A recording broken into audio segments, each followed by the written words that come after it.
Okay, thanks again for everyone joining us from different parts of the world. This is really wonderful to see you all representing the entire world. And we are from Sadhguru Center for a Conscious Planet at Beth Israel Dickness Medical Center.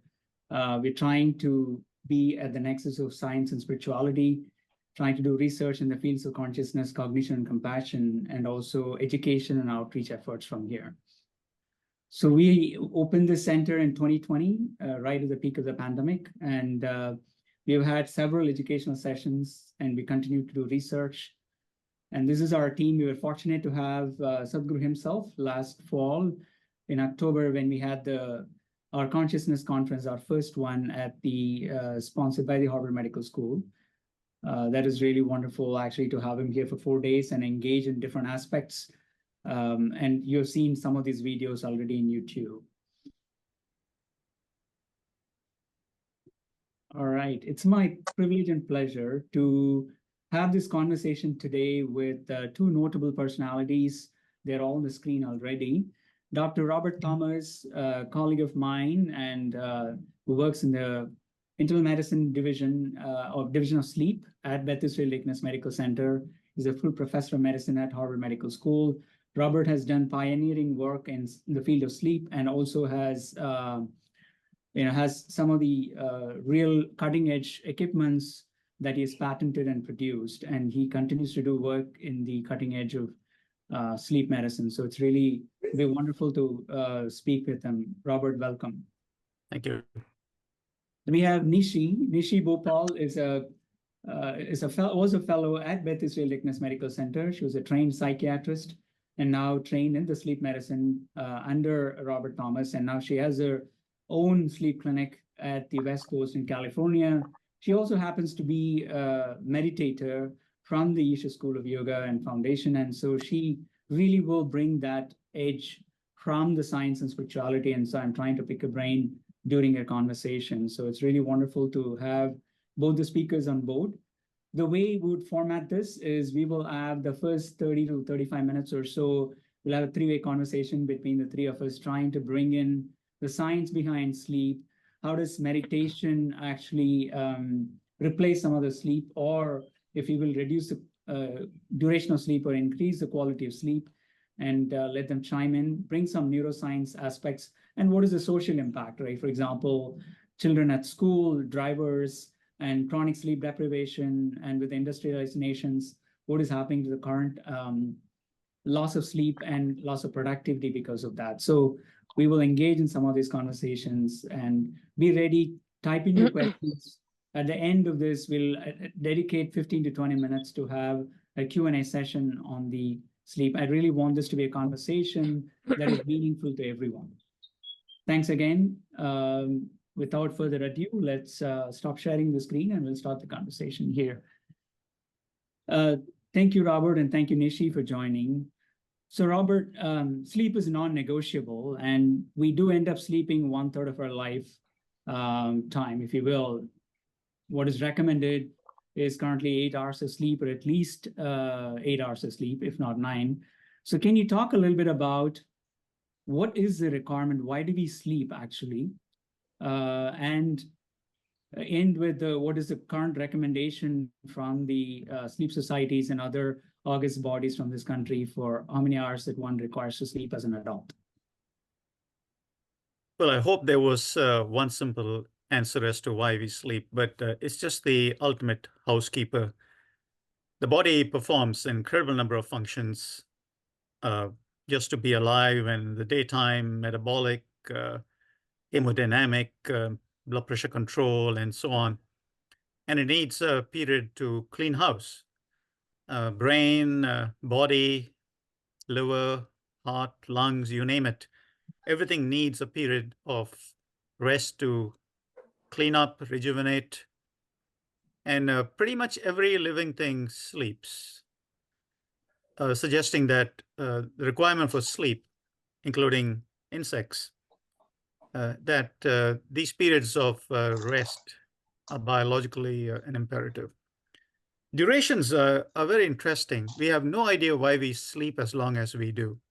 We have, in fact, no idea why anything sleeps as long as it does. Why do we have cycles of sleep? Why can't we just have one big chunk of deep sleep and be done with it? So clearly there seems to be a need for cycles of sleep, deep sleep, light sleep, and a certain duration. The average human duration varies between 6 and 8 hours. I'm actually a shorter end sleeper. I know people who are on the longer end. The adult recommendation is 7 hours, but it's not written in stone. Some clearly need longer. Some can get away with shorter or can't really sleep even 7 hours. Children generally do need longer. Now, if there is a change in your typical sleep duration, that you're able to sleep much less than normal or you need much more than normal, that's distinctly abnormal. So it's almost like a fingerprint. We all have a sort of sleep fingerprint in terms of depth, timing, duration, and it stays with us through much of adulthood until we are really quite old, where some reduction in duration is inevitable. Yeah. Thank you, Robert. I have so many questions on that. But before we go into that, Nishi, Robert mentioned about the cycles of sleep, right? So how do we actually sleep? And what are the cycles? And can you give the importance of each of these cycles? Sure. So as Robert mentioned, we don't just have this one chunk of continuous sleep that is in one stage. So we actually go through multiple stages of sleep across the night. And this is called sleep architecture. So if you actually look at what's called a hypnogram, that's a depiction of what our sleep architecture looks like throughout the night. So we go through different stages. There's broadly categorized, there's non-REM sleep, and then there's REM sleep, which is rapid eye movement sleep. So first we go into stages 1, 2, and then stage 3 is the deepest stage. So we cycle through that, and then we go into what's known as REM sleep.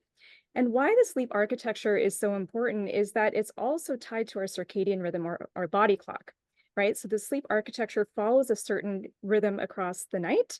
And so having a different sleep schedule, we can talk about consistency and why a consistent sleep schedule is so important, but having a consistent sleep schedule is also really important to maintain that sleep architecture. So to go into that in a little bit more detail, so we've got about 5% of our sleep is comprised of stage 1, which is the lightest stage of sleep. About 50% of our sleep architecture is stage 2 sleep. About 20% is stage 3, which is also known as deep sleep. And there we go, there's the hypnogram there, and you can see the different cycles. And then about 25% of an adult's, so I'm talking about adult sleep, children's sleep is a little bit different, but in an adult, about 25% of our overall sleep is REM sleep, or rapid eye movement sleep. And so you can see this depiction there with the sleep architecture. So we used to call so there used to be a stage 4, now it's all chunked under stage 3. So you can see the wake, REM, stage 1, 2, and 3. So we get more of that deep stage 3 sleep in the first half of the night. And then those periods get shorter as the night goes on. And then we get more REM sleep as the night goes on. So you can see there, stage REM, we get those shorter periods in the earlier half of the night, and then those get longer in the second half of the night. Right. So, Robert, what is the function of these NREM sleep, if you will, right? How does it help us? So at the level of the brain, it makes synapses healthier and more efficient. So during wakefulness, whether we like it or not, there's incoming information. And the synapses, connections between neurons, basically have no choice but to entrain that information, form new connections, almost worm-like, like earthworms, kind of wriggling. That's what the synapses look like while learning in the daytime. And you can show this with advanced microscopy in mice brains. And if we keep doing that, we will run out of space in the brain. Literally, we'll run out of precision, these connectivity. It's like someone who can't forget anything they look at. I mean, these are rare individuals who just can't forget. They remember everything. So the brain sort of, across a day, we have great memories of what went on in the day, but over time, those become counterproductive. So sleep, non-REM sleep especially, comes in with a broom and kind of whacks these connections, and only the strongest survive. For an example, a memory related to an emotional circumstance is better encoded, meaning it has stronger connections and will not easily be broken down. If you repeat something many times, that tends to get stronger. So during sleep, we replay these memories too in parts of the brain called hippocampus, which is sort of the sides and the temporal lobe. And this replay also strengthens it. And then this information is transferred to other parts of the cortex with one of the many fluctuations, oscillations in the brain, like the sleep spindles. So as far as the brain is concerned, there is definitely synaptic health is important. And during deep sleep, slow wave sleep, you have changes in metabolism, the various ions in the brain, sodium, potassium, calcium, etc. They have very specific fluctuations during non-REM sleep. Now, REM sleep is more kind of complicated. There's intense activation. And the way I explain to my patient is that non-REM sleep prepares the field and REM sleep comes in and like a soldering iron, it sort of, makes these connections stronger and more permanent, especially the emotional memories type of thing. And it does seem that we need these cycles where non-REM does something, then REM comes in and does its thing, and then non-REM comes again and REM does its thing. These are cycles of activation, inhibition, activation, pruning, just like an extreme gardener, the best way to think about it, comes and cleans up the hedges and puts fertilizer and takes out the weeds and is the ultimate gardener for the brain. Now, the body, similar. You have changes across metabolism, blood pressure regulation, autonomic function. So it's the ultimate housekeeping system. Yeah, that's very interesting. So what you're saying is NREM sleep is more like a reflection process, whereas REM sleep is more like an integration process. Is that reasonable? Where REM sleep, you said that memories that are strong, for example, that are developed during the day, right? So when you have repeated thought process of same thing, then you're consolidating the memory that is stored in the hippocampus. And now you can call it as neuroplasticity after some time that becomes a complete memory. Now that in the deep sleep stages, such as the NREM sleep, it's transferred to the longer storage, like the cortex instead of the hippocampus. Is that the right understanding of what you're trying to say here? Yeah, the hippocampus is great at processing, but it has limits in storage. And there's so much of cortex to play with anyway. The ancient way of learning, repeating, singing, chanting, our teachers used to tell us, write it down. That's great learning. And it's using real intelligence, not artificial stuff. So when you reinforce a certain neuronal pathway through different mechanisms, it gets really very strong and we don't forget it. And you add a touch of emotion. Like we remember better when we got slightly shouted at for not knowing something. Of course, if there's too much stress, then we don't make good memories. So there is a fine balance between the emotional component of memory, which is useful, and emotional component, which is just harmful. Right. And then so I just want to ask you this question, right? So for example, in this EEG waveforms that we have, you have the rapid activity you see in the awake state, so high frequency, and then you have this slow activity that we see during the deep sleep, and then it goes back to the faster activity during the REM sleep, right? So why is it so? And for example, the slow wave activity, is that representative long range connections in the brain, like from one aspect to the very long range connectivity?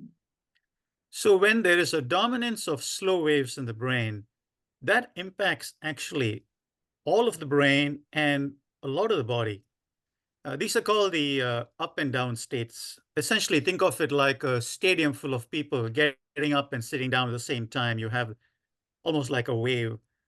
And this fluctuation permeates, influences breathing, autonomics, metabolism. There's, the blood pressure drops, as an example, during sleep, during these slow wave enriched periods of sleep. It moves like a traveling wave. It starts more or less in the front part of the brain and sweeps backwards. And different parts of it can be quite metabolically active. Like each waveform, you have the on is active, and then off, the cortex, the brain, just sort of shuts down for a fraction of a second. This is in the deepest part of sleep. When sleep gets lighter, these slow waves are less frequent, but you still have a lot of slow activity where there is this sort of undulation of the brain waves in non-REM sleep.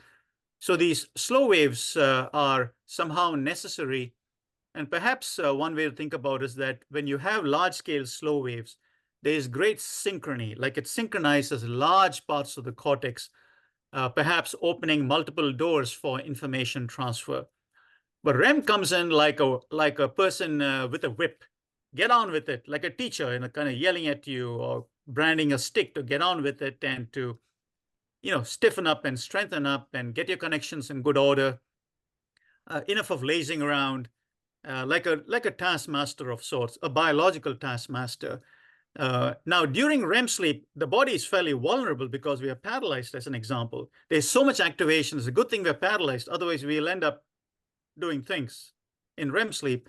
There's a disorder called REM behavior disorder where we act out our dreams. It's a good thing that we are actually paralyzed, mostly except breathing muscles when we are in REM sleep, because there's intense brain activation. The consumption of glucose, as an example, markedly increases from non-REM sleep to REM sleep, essentially looking like you're almost awake. But the arousal threshold is very deep in REM sleep. Even though your brain is very active, it's not actually easily arousable. Quite a paradoxical kind of state. What leads to paralysis in the REM sleep? What is responsible for that? What dictates to be paralyzed? Yeah, fairly elaborate mechanism starting from an area of the brain, lower part of the brain called the brainstem in the pons. You actually have an area, a small group of cells, which sort of orchestrates this, and you have inhibitory influences coming down to the rest of the body. You also have increased excitation, but there's intense inhibition. So it's a very neuronal kind of phenomena. And if that is lost or impaired, then we end up aggressively acting out dreams and such. You may ask, what are dreams all about? Yeah, so we'll come to that. Yeah, then we'll hold off on that. Down. Yeah, we'll want to break this down slowly because it's a very complex piece. So it's an intensely biologically driven feature through massive inhibition coming down from the brain to suppress all excitations. And thankfully, it spares respiration. Right. So when we have the slow sleep, slow wave deep sleep, there is a lot of long range connections, and as you mentioned, sweeping, and there's a building up of fatigability factors, for example, adenosine throughout the day. All that gets cleared, and now during the REM sleep, there's more of integration that happens. You can think of maybe the AM/FM analogy, where the AM is slow wave sleep, where it can reach a very long range distances. FM is more local, but it has got more resolution to it. It's got more information to it. It's more richness to it. So I want to divulge a little bit here to Nishi that if that is true, right? For example, memory, we use this slow wave sleep, and there is a long range transfer of information to the cerebral cortex. Memory is stored. So for meditators, who are also a significant number of people who are attending this meeting, you're asked to sleep in a certain way, right? For example, you sit quietly and get the day's things, get over it today, and don't carry to the sleep. So can you translate and connect these two things, right? Why do we do that? And what is the advantage of doing that from this explanations we just heard about NREM and REM?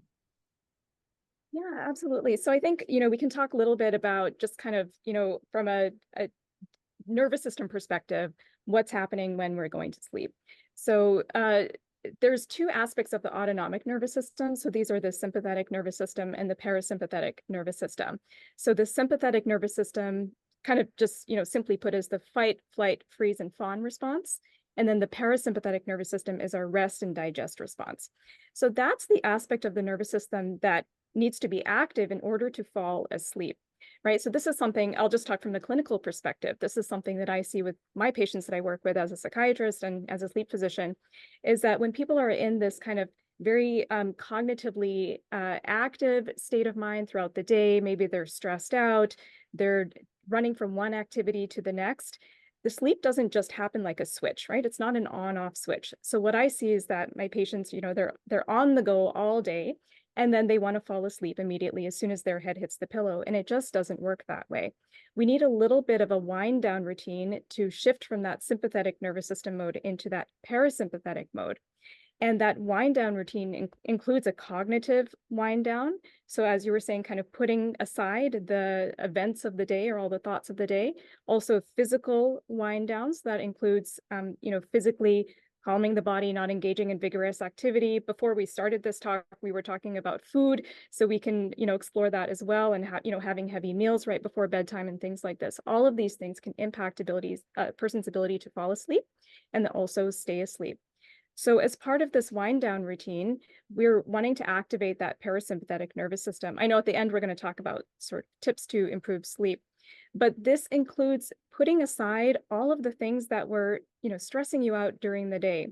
So what I recommend to people is actually to have time during the day where they are processing those things, because it's only natural that at the end of the day, when things are quiet, there's really nothing else going on, your mind is going to go into those thoughts. You're going to start thinking about, what's stressing you out, what are your worries, because there's no other distractions, right? And so this is how insomnia can start to develop.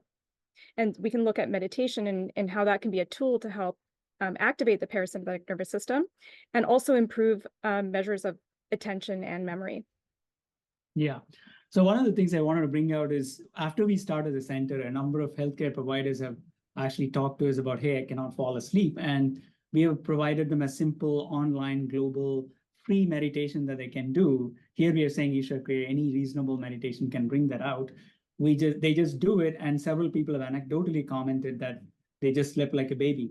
You feel that, oh, you're going to be wide awake, but it seems actually counter, as you said, bring down all your sympathetic activity, and then eventually you'll fall asleep beautifully. So that is one. And the other thing I wanted to actually highlight is that if you, let's say that you go to sleep with a particular memory of that day, which probably is one of the worst memories of that day that you had, one of the worst things that happened to you, and you carry that, it has a very high chance of this slow wave sleep augmenting it, and maybe even, keeping it permanently etched in your cortex as a permanent memory. And so that's one of the reasons where probably letting go of things before you go to sleep is useful, isn't it? Like, so you don't have a long-term memory of something that is not really worth remembering for the rest of your life. So it seems like one of the things they say is do this chanting of Karacharana Kritamvar, or even if you mentally say to yourself, okay, all the things that happened today, it's done, it's over with, and don't carry it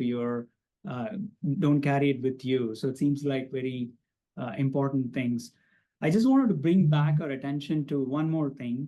It seems like there are two major drivers of sleep. One is the melatonin hormone itself that is responsible for a diurnal variation.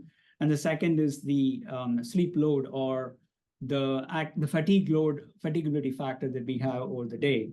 So I wanted to ask Robert, how do these two things play? What is more important? And, what is that thing that we can control and what is that we cannot control?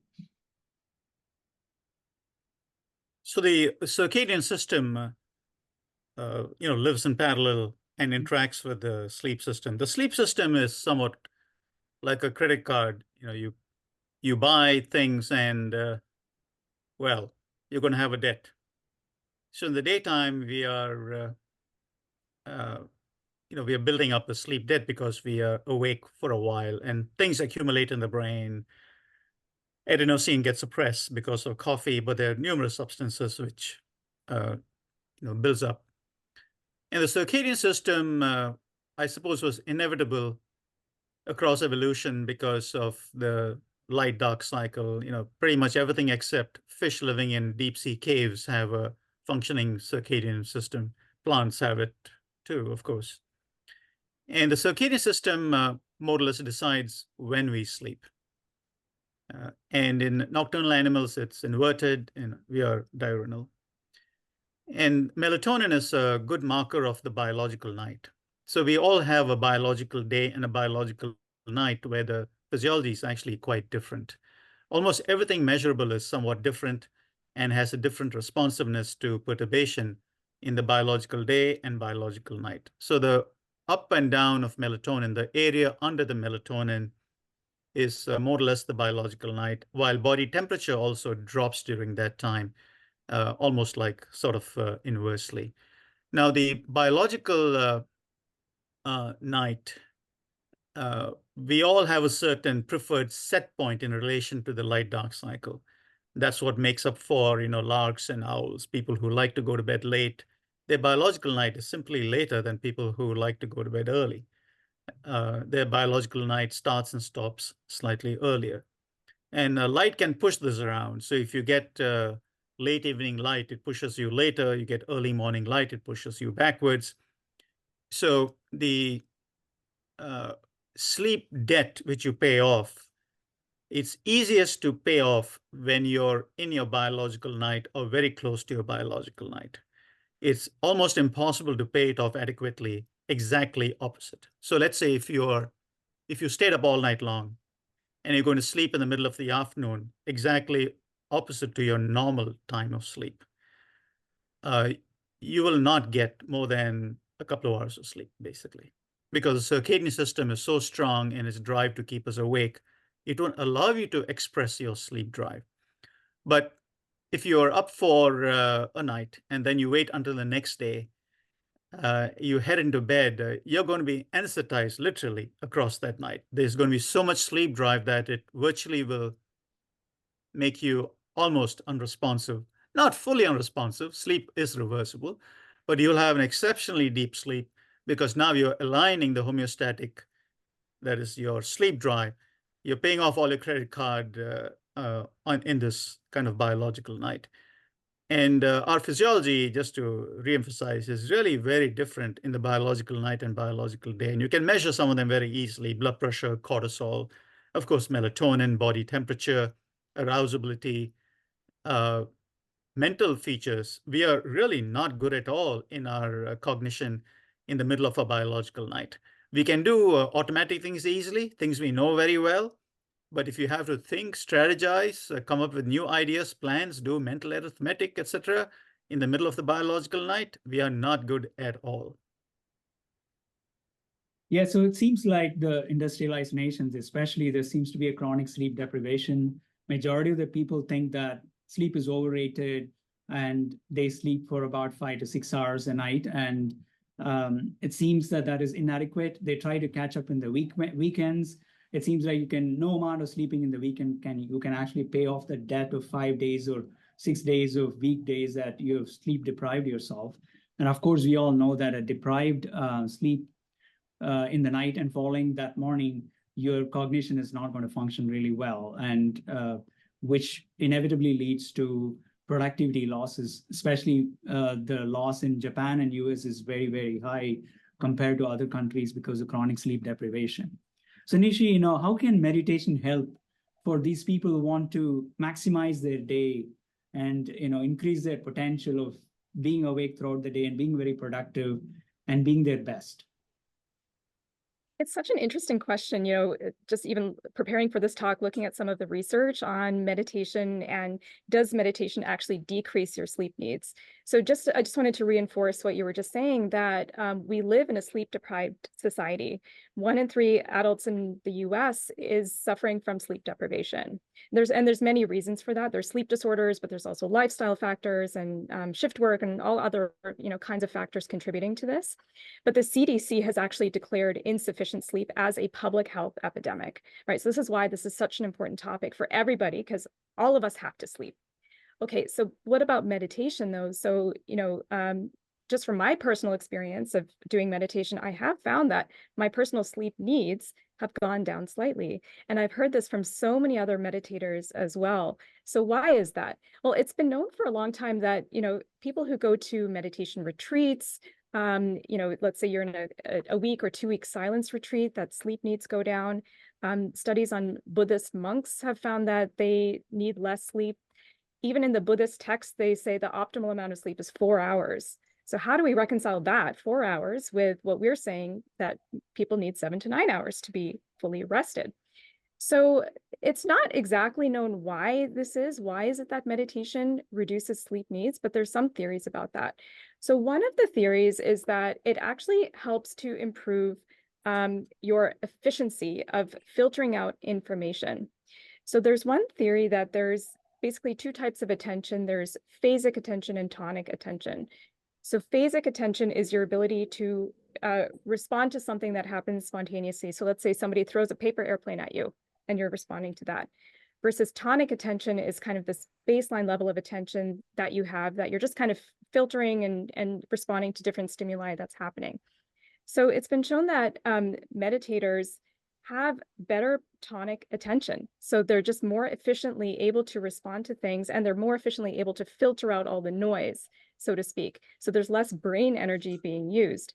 So then they end up being in this state of what we would call relaxed alertness. And in the Western view, or even in the medical view of meditation, we have this idea that meditation is going to help you relax so that you can fall asleep, right? Or that you can, calm your nervous system. And it does do that. But we don't often think about meditation as helping to increase alertness. But in the ancient text, that's how it is described. It's described as helping to create this relaxed but intense ability to focus, right? And so that's one of the theories. Now, looking at actual sleep architecture, what happens with meditation long term, short term, when people are novice meditators, it's shown that their sleep actually can increase. They get a reduction in sleep onset latency, so how long it takes to fall asleep. They might get an increase in total sleep time as well. So this can be really helpful for people who are struggling with insomnia. So this short-term meditation practice. But what can happen with long-term meditators is that their sleep needs actually decrease, so their total sleep time decreases. And they might actually get more of that N3 deep sleep, that slow wave sleep we were looking at. So the one with the big waves, for people who are not familiar with that. So they might get more of that. And I know at Beth Israel, at the South Korea Center, there's been some studies on that as well, looking at, what happens with sleep architecture with experienced meditators. And I think the study also did find that there was an increase in stage 3 sleep, which might explain some of those reduced sleep needs. But yeah, I think it's a really interesting question. And just again, anecdotally, I'm hearing this from loads of other meditators that they're finding that their sleep needs are going down. And then just again, personally, the practice that I do, there's two components to it. There's a pranayam practice, it's called Shakti Chalana Kriya, and then there's a mantra-based meditation practice called Shunya meditation. And I do find that when I'm on with these practices, I feel much more alert yet relaxed during the day, and my sleep needs to start to decrease. Yeah. So I want to add a little bit of details. These are unpublished data, so take it for what it's worth. What have we found? We are working with Robert at Beth Israel to do more of this work, and he's a sleep expert. So what we have found is using the Dream devices. These are wearable headbands that collects the sleep data, and also we're using sleep image rings, which is Robert Thomas's creation. We're trying to use that and see. It seems like meditators can fall asleep quickly, get into the deeper stages, and they have an increased amount of REM sleep as well, by 3 to 4%, not too much, like 20, say some like 24% or so.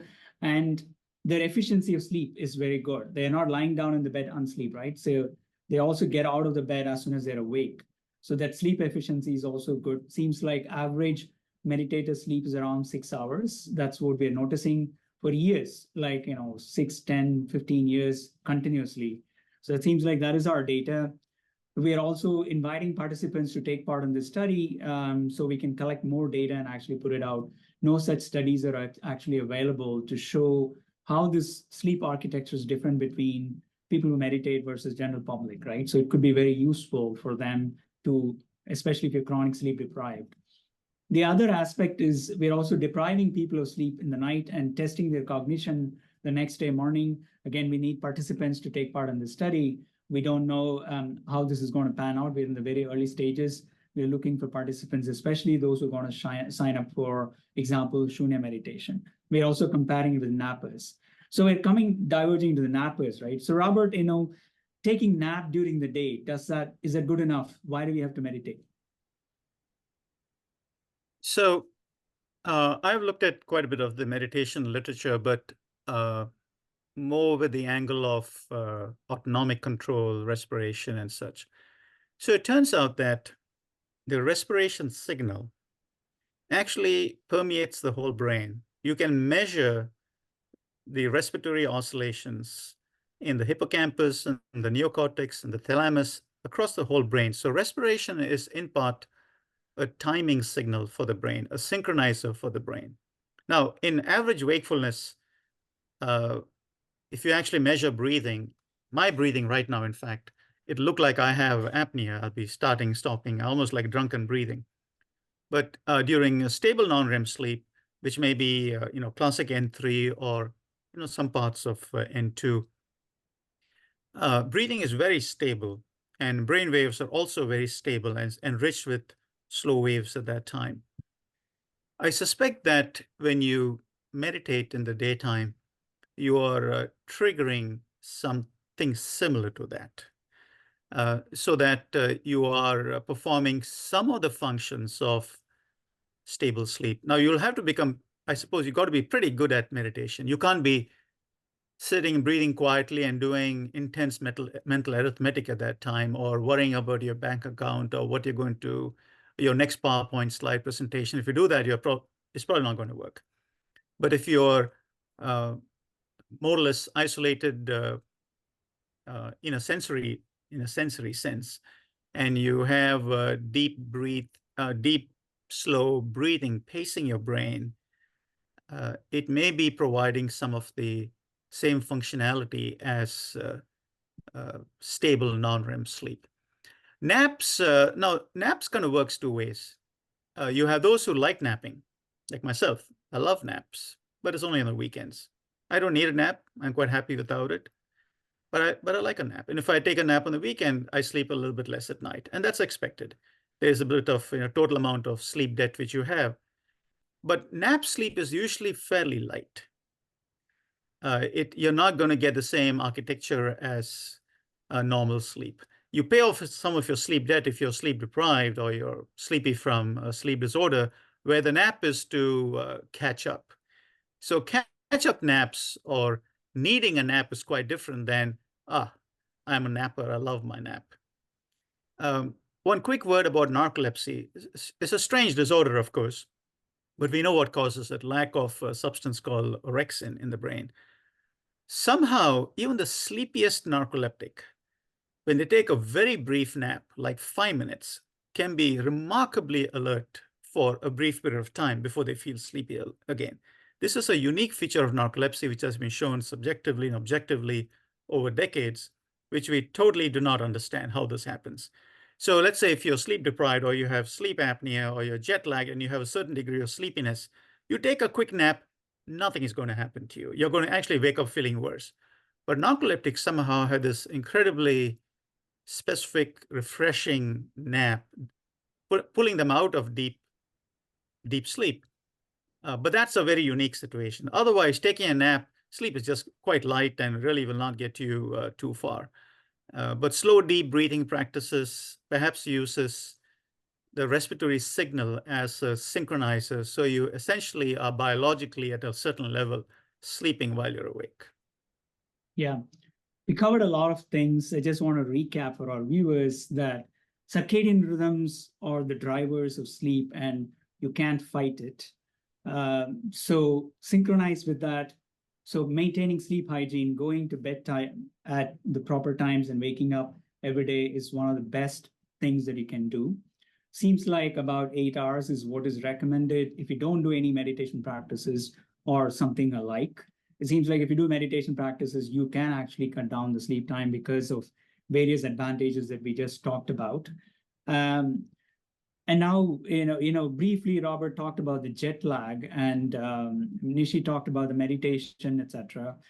It seems like sleep is something that regulates everything in the body, right? For example, your memory and all your organ systems in the body. And, even some people talk about weight losses and weight gains, etc. All of them seems like is influenced by sleep in a very, very big way. We talked about the importance of non-REM, that is a deep sleep, and how it enhances memory and how it reflects the processes and how REM sleep actually integrates everything, all your cognitive behaviors, and why is it such an important and vital part of everything that we do. There are some burning questions that people generally ask, caffeine, for example, right? Caffeine and chocolates. So Nishi, can you just talk briefly about the influence of caffeine and what does it actually do, and also tie it up with the hygiene practices? Sure. So we've mentioned adenosine a couple of times throughout this talk. So adenosine is a neurotransmitter that builds up the longer we're awake, right? So as we wake up, our brain starts to build up adenosine throughout the day, and then that comes to a point at night where it makes you feel sleepy, right? So what caffeine does is it actually blocks the adenosine receptor. So caffeine has a similar biochemical structure to adenosine. So it looks like adenosine, so it'll actually go bind to that adenosine receptor so that the adenosine can't bind to it and tell your brain that you're sleepy. So that's kind of in a nutshell how it works. So what happens though is that adenosine keeps building up throughout the day as the day goes on. So this is why, in the afternoon, you'll see the lineup at Starbucks is around the corner around 2 p.m. because everyone's adenosine is now building up and they want to take more caffeine to block that receptor. So now they can stay awake and function for the rest of their day. But then what happens is that caffeine wears off, and then you get this flood of adenosine making you feel sleepy. But this can have an impact on your sleep architecture, right? So if you have this caffeine in your system, the half-life of caffeine, depending on your metabolism, is anywhere from 6 to 8 hours. For some people, if they're a slow metabolizer, it might be 12 hours. Some people are faster metabolizers and they say, oh, caffeine doesn't affect me. But it actually can have an impact on your ability to fall asleep. So your sleep onset latency, it can cause some sleep disruption across the night as well. And that leads into this vicious cycle of feeling not like you're not rested, feeling unrefreshed, using more caffeine the next day. That adenosine keeps on building up. You get more sleep disruption. And then people might even end up in another vicious cycle where they're using sedatives, like maybe they're having a glass of wine to then calm down at night to counteract some of those stimulating effects of the caffeine, or they're using other sleep aids in the evening. So it can become this vicious cycle. Right. So what I'm listening from you is caffeine, even though you take it, it is basically blocking the fatigue factor that is adenosine. It's not doing anything at the root cause, at the root level. And after it wears off, you might actually have a rebound sleep for a number of hours. So definitely don't drink coffee after 2 p.m. or 3 p.m. for sure, if you want to really maintain your hygiene practices. And I just want to ask a little bit about the alcohol and the depth of sleep. Can you comment on that, Nishi? Sure. So many people will say that alcohol helps them fall asleep. And in fact, it might help a little bit with sleep onset latency, right? So it might help people fall asleep faster. They feel more relaxed. It activates the GABA system, which is an inhibitory neurotransmitter. It's calming. But what then can happen is we actually know that it disrupts REM sleep across the night. So the person's sleep quality isn't going to be as good. And then you might get what's known as a glutamate rebound. So glutamate is an excitatory neurotransmitter. GABA and glutamate kind of balance each other out. It's like a seesaw. So when that GABA effect kind of wears off, you get this rebound of glutamate. And then people might wake up in the middle of the night. They might start to feel anxious. So this is something that I see with the patients I work with in my practice is they get this hangxiety the next day, right? So this hangover anxiety because of this glutamate rebound. And again, it feeds into that vicious cycle of people feel tired, lethargic, their sleep quality is disrupted. Then they're using caffeine or stimulants to get through the day, and this cycle continues. It also can be dangerous because if somebody has sleep disordered breathing, like sleep apnea, for example, the alcohol can relax the airway and can potentially exacerbate any other issues that the person might have with sleep apnea or sleep disordered breathing. Right. So, Robert, and I just wanted to ask, I also encourage people to post their questions. While you're posting your questions, I'm just going to keep asking Robert and Nishi a few things. Robert, especially in children, like adolescents, like 11 years to 18 years of age, right? How is the circadian rhythm different in them? And what will be your, recommendations, sleep, studying, balance, and also, when do they go to sleep and when do they come out of sleep? So in that age range, there is increased need for sleep, peaking probably in the late teens. The increased need is not dramatic. closer towards maybe 9 to 10 hours. Now, sleep has some flexibility. So if you're a little short of sleep, you can, catch up. But if you lose a couple of hours, that you really can't catch up. So anyway, their sleep need increases. And as they get into the 20s, it sort of drops back to the adult baseline. And there is a circadian shift. The circadian system does move outwards so that, let's say, it moves out by at least one time zone. Think of it that way. Not more than 2 time zones. If a person is going to bed much later than that, it almost certainly is because there's too much light in the evening, or they're pushing themselves. Homework, electronic media, and so on. I hate to sound like the Pope, but sometimes you have to just say it like it is, that if you don't do certain things, there will be a consequence. And the real thing to avoid is late evening light. After about 8 p.m. local time, any light you get is our enemy. Now, if it's really dim light, it's probably okay. Phone apps can measure the lux of light, LUX. And if you're getting more than about 10 lux of light, you're probably going to have difficulty. And then one simply has to, at least half hour before sleep, just stop doing things, cognitive and physical. Now, some of us are lucky that we can just turn off things and just fall asleep. That's not normal. Most of us need a little bit of a wind down time, a quiet time before sleep. But if you're banging away on your laptop or talking to your friends until 11 o'clock, you're not going to fall asleep at 11:05. Just not going to happen. And then, of course, school start times and similar, or college times, morning classes. If you get up early, you're going to lose time and get sleep deprived, and you take evening classes or later classes. That's good for a while, but over time, you then slide out many time zones. And then if you switch or you need to get up early, you're totally sleep deprived and not very functional. So you end up having this, social jet lag, essentially. It's a midpoint deviation, work days from, off days. And if you have more than about 1 hour of mean deviation, you're going to have a consequence. The consequences include your blood chemistry looking a bit more like a pre-diabetic, your blood pressure being slightly higher than ideal. And of course, it'll have a real impact on mood and such. Thankfully, the young body is resilient, and these changes seem to be largely transient if you get your act in order. But if you don't get your act in order, you end up in a sleep clinic, unfortunately. Right. So I kind of read in Matthew Walker's research about how the circadian rhythm has shifted forward in adolescence, forward in the sense that they're delayed, right? So delayed. So in order to match it up, it seems natural for 11 years to 18 years of age or something like that in the age group for them to go to sleep later because you can't fight the circadian rhythm, and then get up late, for example, 7 a.m. or so instead of 6 a.m. or 5 a.m. And that's probably the reason why the schools should start at 8:30 and not 7:30. So, they don't go to schools deprived of sleep and then they're cognitively not performing well.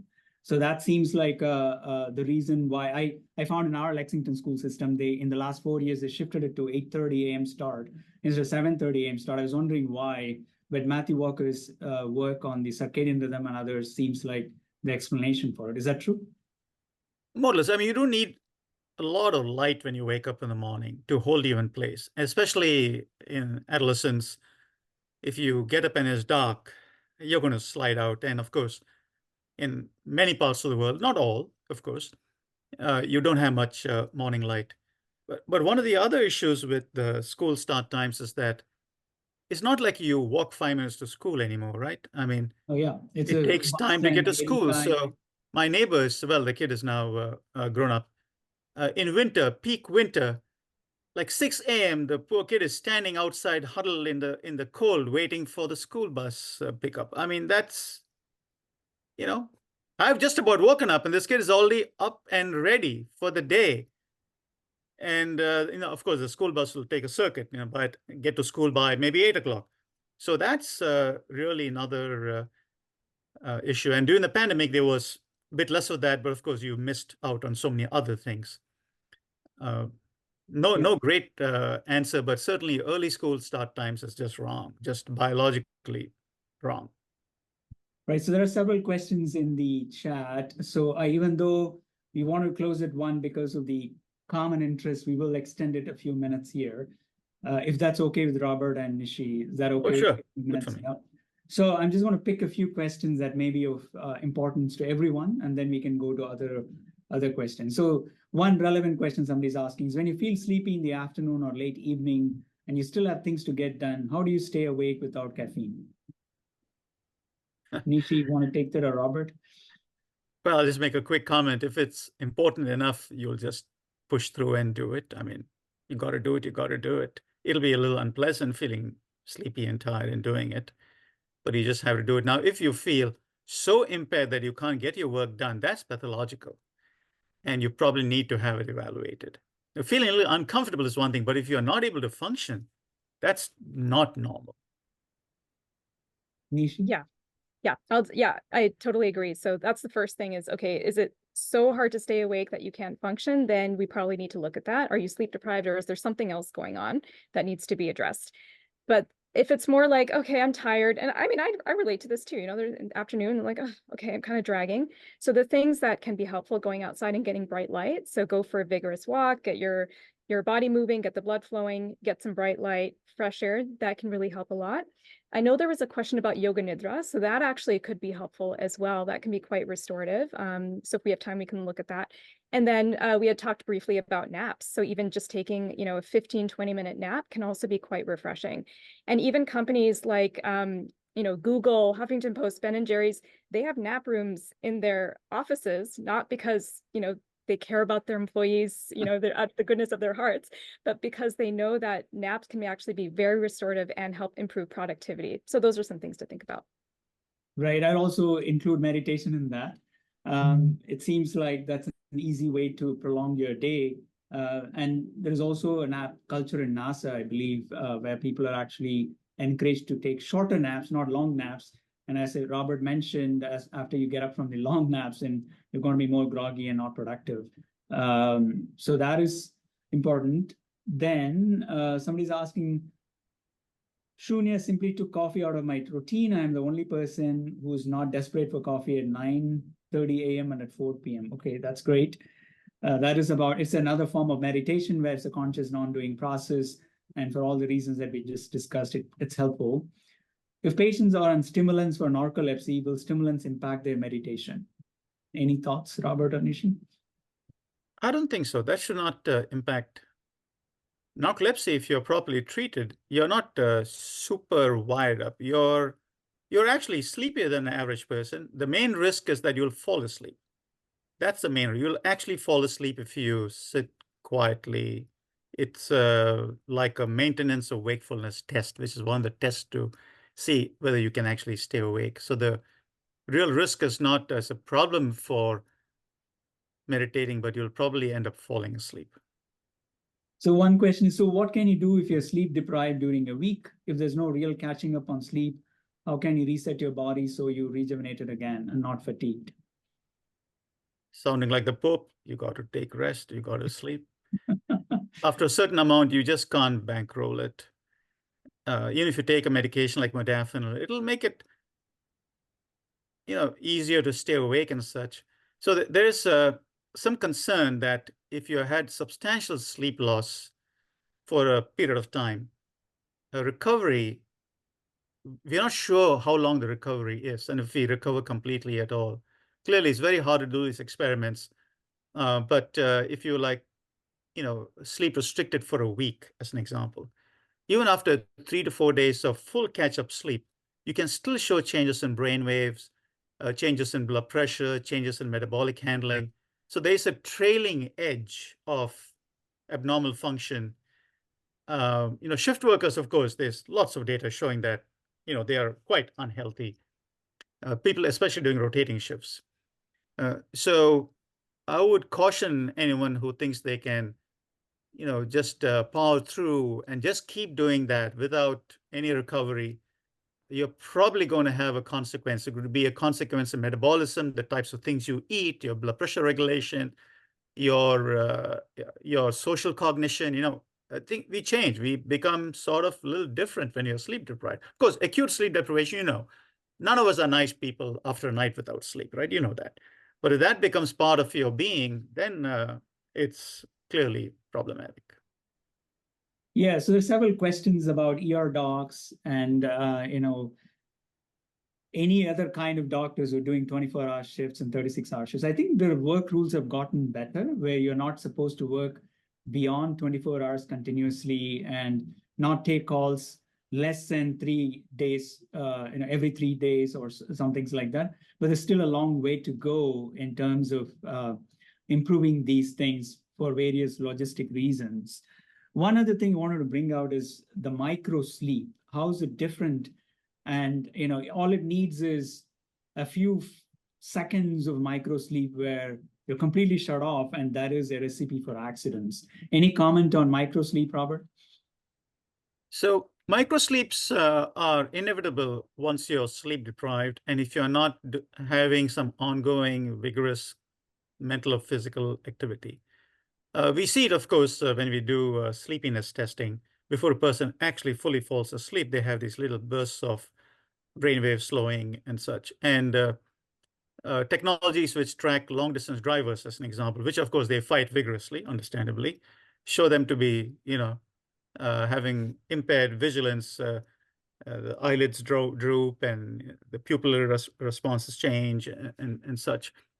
And there's probably no advantage, like you can't pay off your sleep debt with it. And it's dangerous if you're doing stuff which makes you dangerous when you, nod off. It's essentially the brain going briefly online, and different parts of the brain will not go simultaneously offline. It turns out sleep is very hyperlocal. Different parts of the brain, are sleeping or awake. So right now, hopefully, most of our brains are basically awake. But when we are sleepy, different parts are going offline, sort of out of sync. Thankfully, otherwise we would just drop, boom, down on the ground.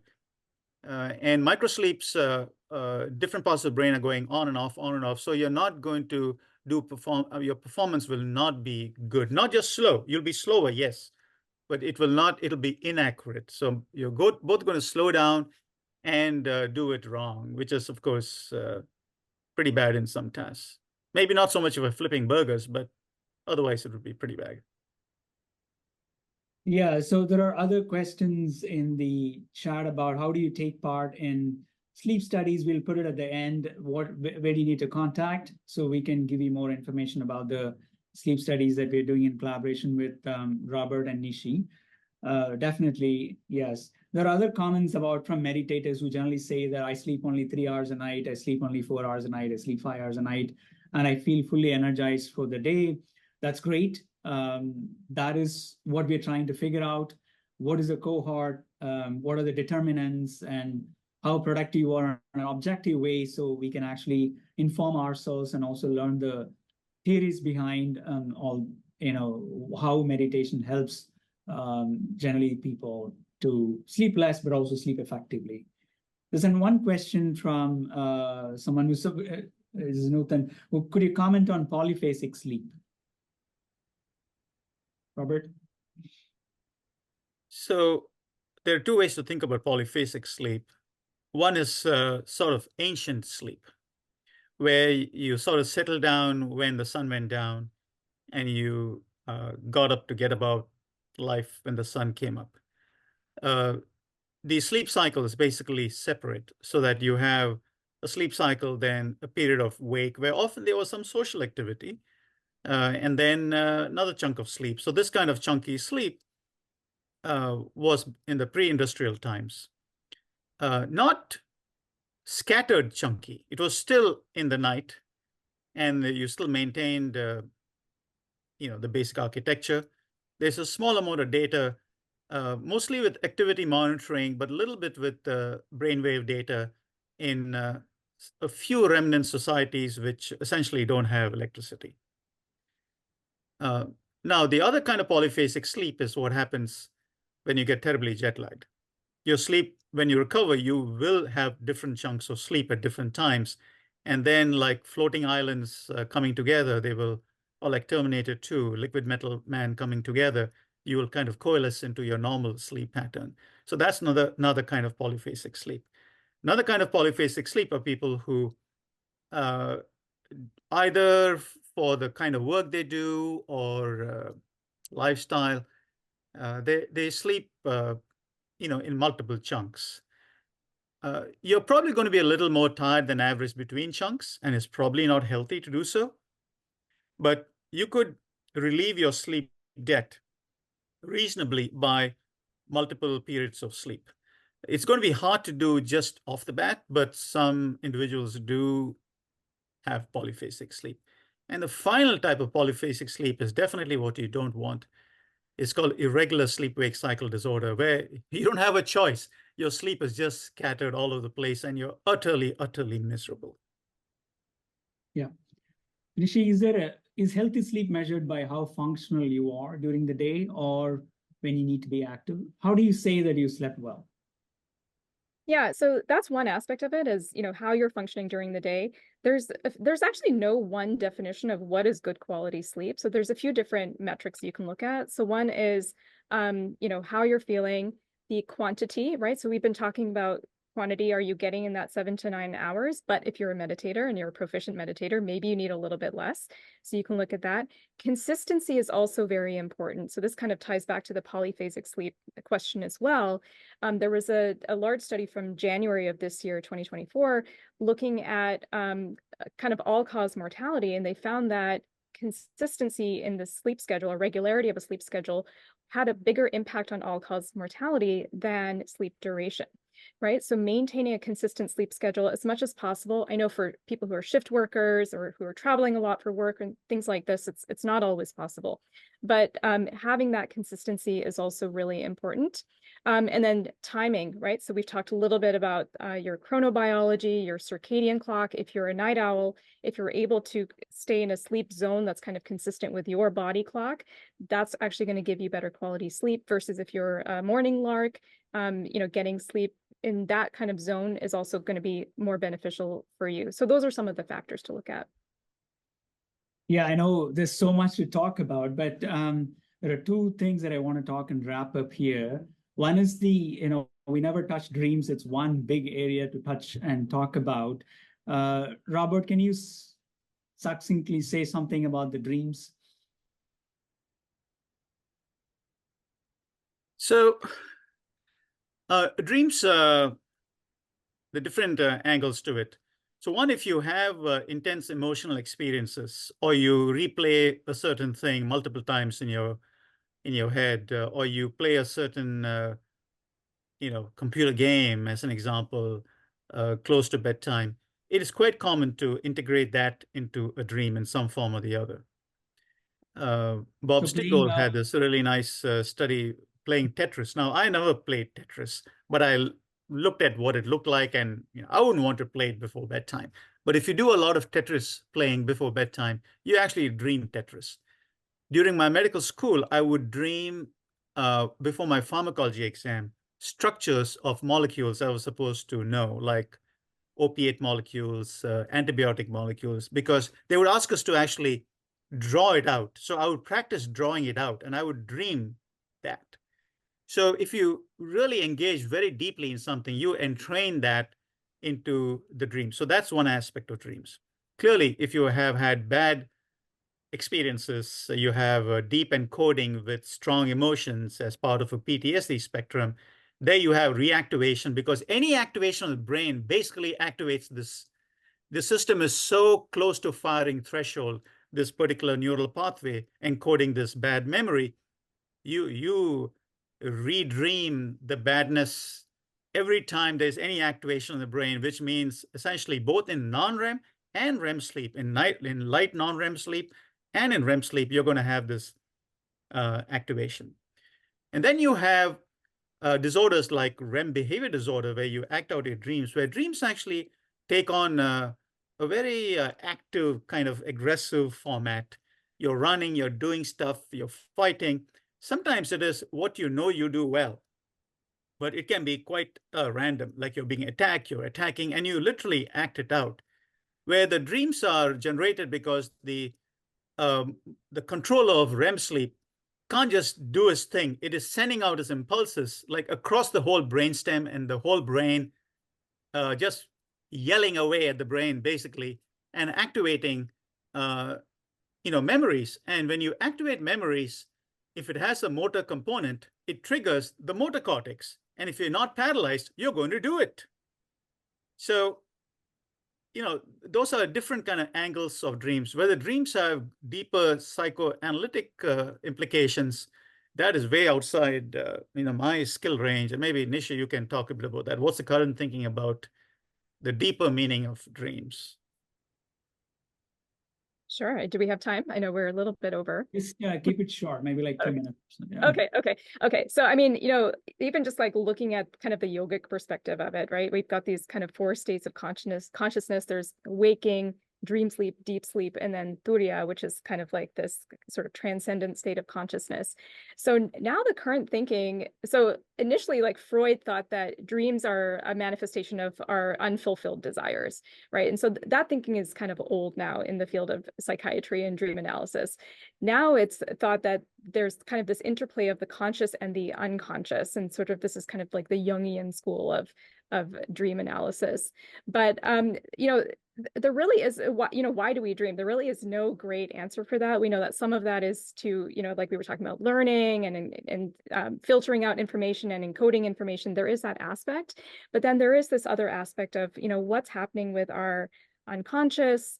And then even within REM sleep, there's tonic and phasic REM. And so there's parts of REM sleep where we're sort of semi-aware of what's happening around us. And then there's parts of REM sleep where we have no awareness of what's going on. So, I mean, it's a big question. I think that, this could be a whole talk, but yeah, so there's different schools of thought on this, on, how this is kind of like, how our consciousness is interplaying with this state of being unconscious, and, what does that actually mean? I think that's a big question. So I just want to add a little bit of stories in that periodic table and the, Thomas Alva Edison, etc., how they solved all these complex problems. Apparently, periodic table came out in his dreams, right? And it seems like there's something that is filtering out of your ability, or your ability to reach that subconscious or the deeper consciousness or the deeper intelligence seems to be there in the sleep states. And if you can actually make it at your will, called lucid dream states, then you can make it work for you. It seems like you can, there are philosophies, people like Jiddu Krishnamurti say that analysis paralysis, how much ever you analyze a problem, you end up in paralyzing it, but you have to really get insight. And the way to get insight, to get into deeper meditative states, or maybe these dream states where you can connect with that unlimited intelligence and you can solve your problems. So with that, we will actually ask for sleep tips from you, Nishi. Can you give us sleep tips quickly, and then we'll give the introduction about the studies to people. Yeah. Sure. So my number 1 tip is to remember that good sleep starts during the day. So how you start your morning and go throughout your day is going to impact your sleep quality at night. So this includes getting bright light in the morning, staying in bright light throughout the day, minimizing sleep disruptors. We talked about caffeine, alcohol, these kinds of things, regulating your nervous system throughout the day, and then having a bit of a wind down routine. So you're not, like Dr. Thomas said, like banging away on your laptop right before you go to bed or scrolling social media. Have that little bit of a wind down routine, really regulating your light and dark exposure, and then having regularity with your meal times and physical activity times. All of those can be really helpful.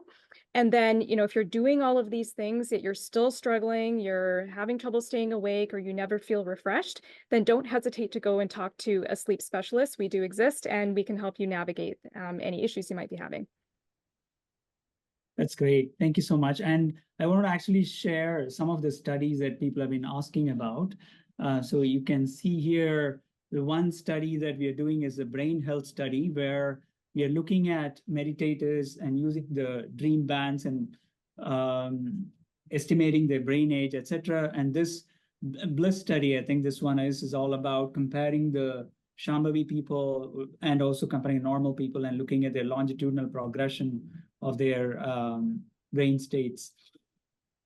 The meditation and sleep study, this is looking at comparing people who are going to take the Shunya program that apparently gives you a very good sleep resilience, and comparing it with people who nap and people who don't do anything, right? So, and we bring them to the sleep lab and we deprive them of sleep and look at cognitive testing. So you'll have to spend a couple of nights with us at the Beth Israel Dickness Medical Center.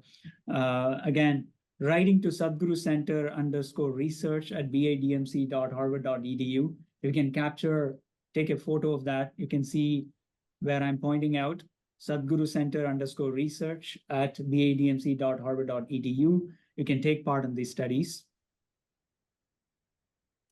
Again, I mentioned this Brain8 study already, Sadhguru Center _research at badmc.harvard.edu. These are very simple studies to participate. You stay at home, we mail you the devices called the dream devices. You record us 5 nights of sleep and then a few demographic questions and you're done.